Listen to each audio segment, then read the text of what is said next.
આ તરફ ભરૂચમાં સ્થાનિક સ્વરાજની ચૂંટણીમાં જોડતોડની રાજનીતિ ચરમસીમાએ છે। કોંગ્રેસના ઉમેદવારોને ફોર્મ પાછું ખેંચવા ધમકાવવાનો આરોપ લાગ્યો છે। વાગરાના ભાજપના ધારાસભ્ય અરુણસિંહ રાણા પર ધમકી આપ્યાનો આરોપ છે। કોંગ્રેસના ઉમેદવાર ઇન્દ્રસિંહ પરમારે એમએલએ અરુણસિંહ રાણા પર આરોપ મૂક્યા છે। કોંગ્રેસના ઉમેદવારોને ધમકાવીને ઉમેદવારી પત્ર પરત ખેંચવા દબાણ કર્યું હોવાના આક્ષેપ છે।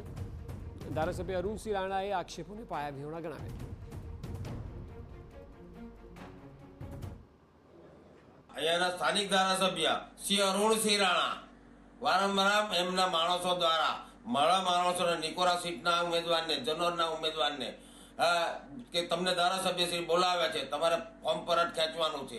એના કારણે કે જ્યાંથી ફોર્મની પ્રક્રિયા પૂરી છે ત્યાંથી એ 4 દિવસથી ગામે પ્રચાર પણ કરી શકતા નથી।